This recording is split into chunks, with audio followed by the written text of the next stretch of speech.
এই পৃথিবীতে ছেলেদের পরিচয় টাকা। নমস্কার, নতুন একটা ভিডিও নিয়ে চলে এলাম।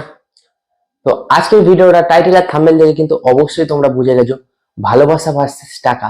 আমাদের ভালোবাসাটা ইম্পর্টেন্ট না টাকাটা ইম্পর্টেন্ট, আমাদের কোন দিকে যাওয়া দরকার সেইটা এই ভিডিওটা দেখলে অবশ্যই পুরো ক্লিয়ার হয়ে যাবে। ভালোবাসা ইম্পর্টেন্ট না টাকা ইম্পর্টেন্ট, না ভালোবাসা সবকিছু না টাকা সবকিছু, পুরোটাই ইম্পর্টেন্ট হয়ে যাবে। তো ভিডিওটা যদি নতুন হয়ে থাকে অবশ্যই কিন্তু একটা সাবস্ক্রাইব করে দেবে।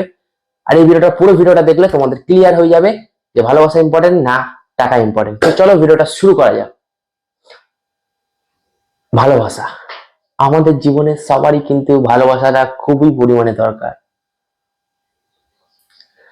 তা বলে ভালোবাসার মানুষকে যদি আমি সারাদিন টাইম দিয়ে দিই, এখনকার ইয়াং জেনারেশন কিন্তু এটাই হচ্ছে যে সারাদিনে ভালোবাসার মানুষকে টাইম দিচ্ছে, এটা রং। একদিক থেকে দেখে নাও, যদি ভালোবাসার মানুষকে আপনি টাইম দিচ্ছেন সবকিছু দিচ্ছেন, একটা মেয়ের বাড়ি থেকে যখন আপনাকে দেবে, আপনার ওনার মেয়েকে যখন আপনাকে দেবে তখন কি দেখে দেবে আপনাকে, এটা সবসময় মাথায় রাখুন। আপনি ভালো ছেলে, আপনি দেখতে ভালো, আপনি কালো না ফর্সা, আপনি কি করেন না করেন দেখবে না। আমি ভালো করে আপনাদের বলছি, একটা মেয়ের বাড়ি থেকে যখন আপনাকে তার মেয়ে তুলে দেবে, তার মেয়েকে আপনার হাতে তুলে দেবে, তখন ফার্স্ট তাদের বাড়ি থেকে কি কোশ্চেন আসবে আপনার কাছে, বলুন? একটাই কোশ্চেন আসবেন, ছেলে কত ইনকাম করে। একটাই কোশ্চেন আসবে, ছেলে কত ইনকাম করে মাসে। তাহলে আপনাদের এখানে কি বোঝা যাচ্ছে, আমাদের ভালোবাসাটা ইম্পর্টেন্ট না টাকাটা ইম্পর্টেন্ট? আরে ভাই, টাকাটাই ইম্পর্টেন্ট। কারণ টাকা থাকলে ভালোবাসা থাকবে, সব থাকবে, সম্মান থাকবে, আপনি দেখতে হিরো, নায়ক হয়ে যাবেন। আর যদি টাকা না থাকে তাহলে আপনি কখনোই হিরো হবেন না, কখনোই ভালো ছেলে হবে না, কখনোই সুন্দর দেখতে হবে না, এটাই বাস্তব। আপনি সুন্দর দেখতে হলুন, আপনি ভালো ছেলে ভালো কাজ করছেন সেটা দেখবেন না, আপনার মাসে কত ইনকাম এটাই দেখবেন আজকের এই দুনিয়ায়। তো আমাদের ভালোবাসা কিন্তু দরকার, সবার জীবনেই দরকার, কিন্তু এখনকার জেনারেশনে কিন্তু প্রতিটা ছেলে ভালোবাসার দিকে ডুবে যাচ্ছে। আমি সবাইকে রিকোয়েস্ট করে বলবো ভালোবাসার দিকে ডুবো না। যদি ডুবতে হয়, যদি কিছু করতে হয়, টাকার পিছনে করো, লাইফে সাকসেসের পিছনে করো, যে আমি লাইফে সাকসেস হব, আর কিছু না। চোখে শুধু লাইফে সাকসেসের দিকে ভাঁজো। যদি ভালোবাসার মানুষ থাকে তাকে তার মতো থাকতে দাও, তাকে বলো যে আমি লাইফে সাকসেস হতে চাই, আমি যেতে চাই এখানে এই পজিশনে। সে যদি আপনার পাশে থাকে তো ভালো, তাকে টাইম দেওয়ার মতো জাস্ট, তাকে টাইম যদি দিতে হয় অল্প টাইম, যতটুকু দরকার ততটুকু আপনি টাইম দিন। কারণ আমার লাইফের সাকসেসটা আগে। কারণ আমার টাকা যদি না থাকে, আপনার ভালোবাসার মানুষ কি, আপনার পরিবারও থাকবে না। তাহলে এখানে ভালোবাসা পার্সেস টাকা, এটা সিম্পল হিসাব। ভালোবাসার মানুষকে যদি আপনি বিয়ে করতে চান, আপনার মাসে কত ইনকাম সেটা আগে জিজ্ঞাসা করবে। আপনি 10,000 কামান, 20,000 কামান, 30,000 কামান, আপনি যতটা কামাবেন সাকসেস হবে ততটা ভালো। ভালোবাসার মানুষের, আপনার কথা বলছি, আপনি যদি একটা মাসে 1,00,000 টাকা কামাচ্ছেন, ভালোবাসার মানুষের তার বাবাকে বলতে অসুবিধা হবে না যে আমি এই ছেলেটাকে ভালোবাসি। আর এই ছেলেটা 1,00,000 টাকা মাসে কামাচ্ছে, হয় তার বাবাও কিছু বলবে না, আপনাকে সম্মান ভাবে মেনে নেবে। আর তার জায়গায় যদি আপনি 1,00,000-এর জায়গায় যদি 10,000 টাকা কামাচ্ছেন, তাহলে তার বাবা মানবে না। কারণ তার মেয়ে রাজকন্যার মতো বড় হয়েছে, তার মেয়েকে কি করে আপনাকে তুলে দেবে, তা আপনার ওনার মেয়েকে আপনি কি করে চালাবেন, এটাই তাদের বাবা মা চেয়েছেন। সবার বাবা মার কিন্তু এটাই, বাবা মাকে দোষ দিলে হবে না, কারণ সবার বাবা মা চায় তার মেয়ে যার বাড়িতে যাবে সে কিন্তু ভালোভাবে যেন জীবনটা কাটায় সারা জীবন। কারণ একটা মেয়েদের জীবনে তার বাবা মা সবকিছু দিতে পারে, কিন্তু সুখটা তাদের মেয়েকে দিতে চায় পারে না, এমন একটা সুখ সেটা দিতে পারে না, সেটা সবাই জানো। তো ভালোবাসাটা আমাদের খুবই দরকার, কিন্তু ভালোবাসা থেকে এখানে কিন্তু বোঝা যাচ্ছে যে টাকাটা বেশি ইম্পর্টেন্ট। টাকাটা আমাদের অনেক পরিমাণে ইম্পর্টেন্ট, যতটা মানে ভালোবাসা ধরে নাও 50%, তো আমাদের টাকাটা 100% ইম্পর্টেন্ট। কারণ তুমি যদি ভালোবাসার মানুষকে বিয়ে করে নিয়ে চলে এলে, তো ভালোবাসার মানুষকে যদি আপনি খেতে না দিতে পারেন দুপুর, ভালোবাসার মানুষের যদি কিছু কিনে না দিতে পারেন, তাহলে ভালোবাসার মানুষ আপনার কাছে থাকবেন কেন? এটা ভালো করে মাথায় ঢুকিয়ে নাও। কেন থাকবে আপনার ভালোবাসার মানুষকে?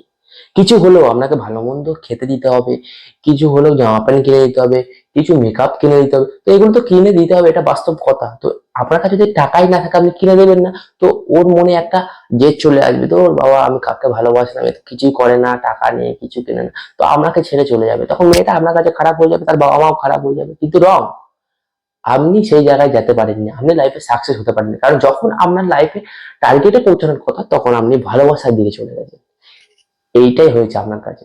আপনি এখন যদি ভালোবাসার দিকে চলে যাচ্ছেন, ওটা মধুর খেলা, মধুর খেলাতে আপনি যদি চলে যান তো হবে না। আর আপনি যদি টাকার খেলাতে চলে যান তো আপনি ডেফিনেটলি রাজা হবেন।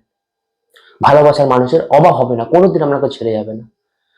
ভালোবাসার সম্মান মূল্য সব পাবে, সবার কাছে পাবে, একটাই টাকা। তো আপনি টাকার দিকে দৌড়ান। আমার মতে আমি পুরো ক্লিয়ার ভাবে আপনাদের বুঝিয়ে দিলাম, ভালোবাসা কিন্তু সাথে থাকে না, এই ভালোবাসার জন্য কিন্তু জীবন দিয়ে দেয়। একটা জীবন, আমাদের একটাই জীবন, আবার আমরা পরে জন্মাবো কিনা কোনো কারোর ঠিক নেই। তো ভালো কাজ করে যান, আপনি লাইফে সাকসেস হন, অনেক টাকা কামান, মা বাবাকে ঘুরতে নিয়ে যান, মা বাবাকে ভালো খাবার দাবার খাওয়ান, মা বাবার স্বপ্নগুলো পূরণ করুন, আপনার ড্রিম আপনি অ্যাচিভ করুন, বাড়ি ঘর বানান, গাড়ি কিনুন। ভালোবাসার মানুষ তো পড়ে আছে, হবে ভালোবাসার মানুষ প্রচুর পরিমাণে। কিন্তু আপনি যদি এখন এই যে টাইমটা ভালোবাসার পিছনে দিয়ে দিচ্ছেন, পরবর্তীকালে যখন ভালোবাসার মানুষ ছেড়ে চলে যাবে আপনি কিছু করতে পারবেন না, আপনার হাতে টাইম থাকবে না, কারণ সময় আপনার সাথে চলবে না, আপনাকে সময়ের সাথে চলতে হবে। সময় আপনার কথা শুনবে না, আপনাকে সময়ের কথা শুনতে হবে। কারণ আজকে যে দিনটা আপনি ভালোবাসার দিকে দিচ্ছেন সেই দিনটা আর কালকে ফেরত আসবেন না। দিনটা চলে গেল, আবার কালকে নতুন দিন শুরু হচ্ছে। তো আজকে থেকে কিন্তু বন্ধ করো। আর যাদের কিন্তু ভালোবাসার মানুষ আছে তাদেরকে বলুন যে তারা থাকুক ভালোবাসা, তাদেরকে ছেড়ে দিতে বলছি এমন না। তাদেরকে বলো যে আমি লাইফে একটা জায়গায় যেতে পারি, যার যেরকম ড্রিম অ্যাচিভ আছে, যে আমি ভালো করে আমি একটা ক্রিকেটার হব, ফুটবল হব, বা আমি একটা বড় ইউটিউবার হব, বা আমি একটা বড় যার যেরকম ড্রিম আছে, যে আমি ওই দিকে বেশি ফোকাস করো। বলো আপনার ভালোবাসার মানুষকে, বলুন যে যে আমি এখানে আমি আমি ড্রিম অ্যাচিভ করতে চাইছি, এখানে আমাকে অনেক পরিশ্রম করতে হবে, অনেক কঠোর পরিশ্রম করতে হবে, অনেক কাজ করতে হবে। তো তুমি আমার পাশে থেকো। সে যদি তোমার পাশে যদি থাকে, তোমাকে যদি বোঝে, অবশ্যই তোমার পাশে থাকবে। আর যে তোমার পাশে থাকবে না, তোমাকে বুঝবে না, সে তোমাকে ভালোবাসে না। যে ভালোবাসবে তোমাকে লাইফে সাকসেস অব্দি তোমাকে সাথে দেবে।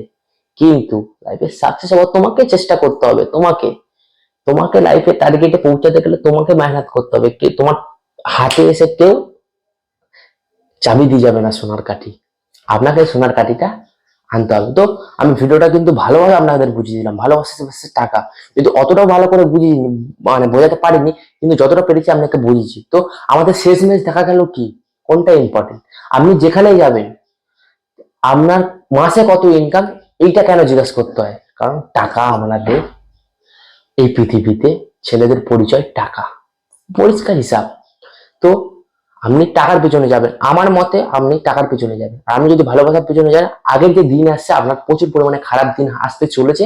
তো আমি এটাই বলবো, কেউ ভালোবাসা পিছনে মানে এখন যারা ভালোবাসার পিছনে চলে গেছো তারা বাদ দাও। আর যারা সিঙ্গেল আছো বা ভালোবাসার পিছনে যাওনি, নিজে কিছু করতে চাও, মোটিভেশন পেতে চাও, অবশ্যই চ্যানেলটাকে ফলো করুন। আর আর আপনি লাইফের টার্গেটের দিকে পৌঁছান, ভালোবাসার মানুষ আপনার পিছনে লাইন লেগে যাবে, আর কিছু চাই না। আর যাদের ভালোবাসার মানুষ আছে তাদেরকে একটু বুঝিয়ে বলুন, যদি সে থাকে আপনার লাইফের টার্গেটের অবধি, তো অবশ্যই সে তোমার পাশে থাকবে, যদি ভালোবেসে থাকে। আর যদি ভালোবাসে না থাকে, আপনাকে নিয়ে খেলছে বা আপনার টাইম নষ্ট করছে, টাকা নষ্ট করছে, সে আপনাকে ভালোবাসে না। তো এটা ভালো করে বুঝিয়ে দিলাম, ভালোবাসা versus টাকা কোনটা বেশি ইম্পর্টেন্ট। আমার কাছে টাকা ইম্পর্টেন্ট, আর আপনাদেরকেও বলছি টাকা ইম্পর্টেন্ট। তো ভিডিওটা যদি ভালো লাগে থাকে অবশ্যই লাইক কমেন্ট শেয়ার সাবস্ক্রাইব করে দিই। এরকম মোটিভেশন ভিডিও আপনাদেরকে নিয়ে আমি প্রত্যেকদিন একটা করে ভিডিও দিই সকাল 7টার সময়। তো অবশ্যই চ্যানেলটাকে নতুন হলে চ্যানেলটাকে সাবস্ক্রাইব করে দেবে, কারণ তোমাদের একটা সাবস্ক্রাইব কিন্তু আমাকে অনেক মোটিভেট করবে পরের ভিডিও জন্য। আর পরের ভিডিওতে কেমন মোটিভেশন ভিডিও লাগবে অবশ্যই কমেন্ট করে দেবেন, আমি কমেন্টটা অনুযায়ী একটা ভিডিও বানিয়ে দেবো মোটিভেশন। আমরাও মোটিভেশন হবে, আমি নিজের ভিডিও নিজে দেখি আমিও অনেক মোটিভেটেড। আর এর জন্য চলো, আর সবার সাথে যেটা বলে থাকি, অবশ্যই সবাই ভালো থাকবেন, সুস্থ থাকবেন। এবং সবার শেষে আমি যেটা বলে থাকি যে মা বাবাকে সবসময় ভালো রাখবেন, কারণ মা বাবা হচ্ছে আমাদের ভগবান, আমাদের গুরুদেব। মা বাবাই সব, মা বাবাই আপনাকে জন্ম দেয়, কোনোদিন মা বাবাকে অবহেলা করবেন না। মা বাবাকে খুশি রাখুন আর নিজের টার্গেটে পৌঁছুন। তো চলো আজকের ভিডিওটা এখানে রাখছি।